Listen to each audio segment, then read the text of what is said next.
everyone, welcome back to my channel, Conquer College Admissions.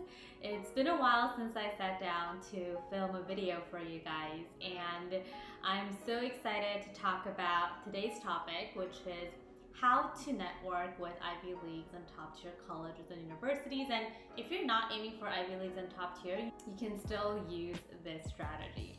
So before I get started, if you are new to my channel, welcome. My name is Julie Kim and I am a graduate of USC and Harvard, and now I mentor and guide high school students to get accepted into their dream Ivy League and top tier using their passion. Before we actually get into the content of today's video, I also wanted to let you guys know that my signature course, Ivy League Top Tier Bootcamp, is now available for sale. So this is just the course that you're getting. It's not like my life coaching or anything. So the price point is very affordable, and I'm so excited that I can release this course to you guys because I know not everyone can work with me one-on-one. I know that some of you guys can't afford it, or you feel like it's just too much investment. So if you feel like you've wanted that step-by-step guidance on how to navigate your college admissions journey, especially Ivy League and top tier, Ivy League Top Tier Bootcamp is now ready for students to enroll, and this is just the course. So yeah, I'll leave the link down below, so definitely check it out. Alrighty, so today I wanted to talk about networking. When I say the word networking, I'm not talking about like, you know, going to like networking events and trying to like find out, you know, who's coming and get their business cards. It's nothing like that. It just means that you're building a relationship with both the college admission officers and professors, if you prefer that. And there are many benefits to networking and building a relationship with the college admission officers. And the first one is you just really want to be proactive about this process. So if you're just sitting around in your room and thinking, oh, my cousin or my brother or my parents never went to an Ivy League, so I don't have that whole like family legacy or anything like that. I mean, those are things that you can't control, right? So I tell my students, if you're really interested in going to Brown, if you really want to go into UPenn Wharton, if you really want to go into USC, you need to stop worrying and complaining about your current situation. You have to write a list of all the college admission officers that you want to reach out to and email them. And when they come to local fairs, you want to go and hand them your resume. You really have to be proactive about this process and emailing them to let them know how much you love this school, why you think you're such a good fit for the school and the program, and asking some smart questions. And this is not just an email that you send once and you're like, I'm done networking, like checking it off, you know, as if you've already finished everything in regards to networking. It doesn't work that way. You have to build a relationship. You have to ask smart questions. And if you are asking questions to the college admission officers about something that is already stated on the website, you definitely know that you're making a mistake. So I usually have a template for my students where all they have to do is look at the template and sort of edit based on their personality. But I just generally like giving templates to my students, like an email template, so that they don't have to think too hard about like, oh, how should I position myself? How long should it be? What should I talk about? And etc. But one component that is included in the letter is questions. So if you are just letting colleges know that you're interested in the school, interested in the major, it's like, okay, like, good for you, right? And what we're talking about right here, we're talking about competitive Ivy Leagues and top tier schools. So if you're just gonna tell them that you're interested, that's not enough, obviously, right? So I have my students draft about 2 to 3 questions, and in the questions, I need to see 3 components. Number 1, I need to learn a little bit about you. So you can talk about how, oh, you know, I've recently competed in a robotics competition, or you can say I recently published a book, or you can say I recently got featured in this and that. You can also say that you recently started a club and raised $500, you know, whatever it is, right? So you need to share with them something that you've done and something that's going to show a quality or a personality trait of yours. And once you mention that, you can say, okay, well, based on what I've done so far, I felt like I would love to major in this or study at your school. So then I went on your website and I found, you know, A, B, and C.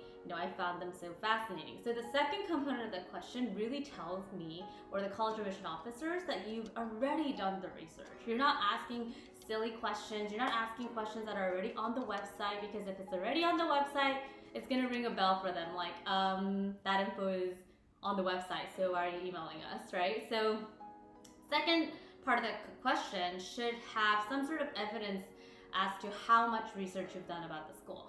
And then the last component of the question is the actual question that you want to ask. So you can talk about, I saw on their website that you guys have research programs for students with faculty members and PhD students.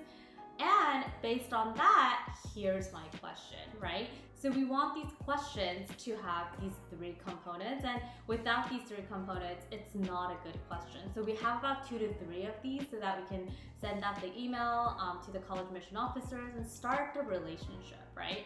I want college admission officers to know how much you've done the research, why you think it's a good fit for you, and just being really passionate and excited about the fact that you might be able to attend the school and that you've already done so much research.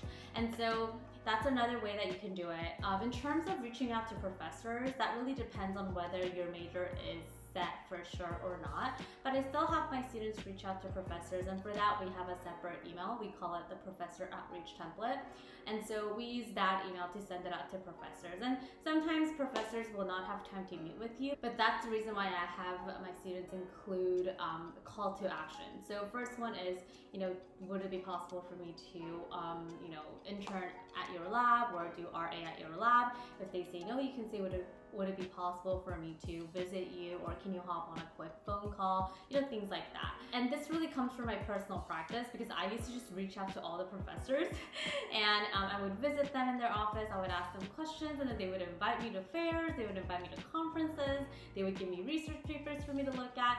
It just led me to so many amazing opportunities that I didn't have to pay for, that came organically, and that's really changed my life for the better, academically and personally. And some of the professors actually wrote me recommendation letters, right?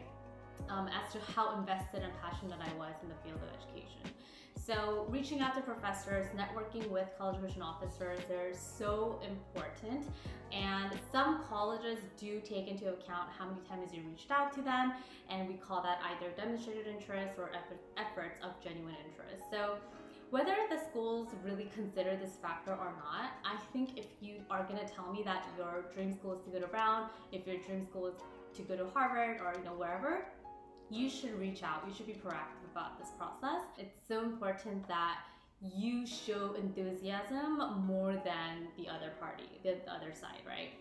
So yeah, that's pretty much what I wanted to share with you today. It's short and concise, but it just gives you how you should network and how you should start reaching out. And one more question that I get really often is, when should I start? I usually tell my students, start as soon as possible. Once you have a few questions, once you know what you're gonna major in, once you know why you would like to go to this college, then I tell them, let's start reaching out, as soon as possible. So yeah, that's pretty much it for this video. I hope that you found this helpful. Don't just sit around in your room and go on forums or check, I have this GPA, this SAT score, can I get in? Because you just never know what's gonna happen, but you do know that you can take action. You do know that there's something you can do about it. And that's exactly why I encourage all of my students to reach out, network, and then I give them email templates to work with. So yeah, so that's it for today's episode. As you know, we have our private Facebook group, Conquer College Admissions. So definitely join, because it's free and I have a lot of resources inside. We also have Demystifying College Admissions podcast, where we publish new episodes every week, having guests, experts, talk about mindset, Ivy League admissions, case studies, all of that. So definitely subscribe on iTunes and leave us a review to let me know what you liked about the episodes that you've listened to so far. And again, the Ivy League Top Tier Bootcamp course is open for enrollment, and it's now at a very affordable price. And everything that I talk about today with networking, the email templates, everything, it's all included in the course. So if you are interested in taking this to the next step, I would definitely check it out. All the links and resources will be down below, and I'll see you in our next video. Bye!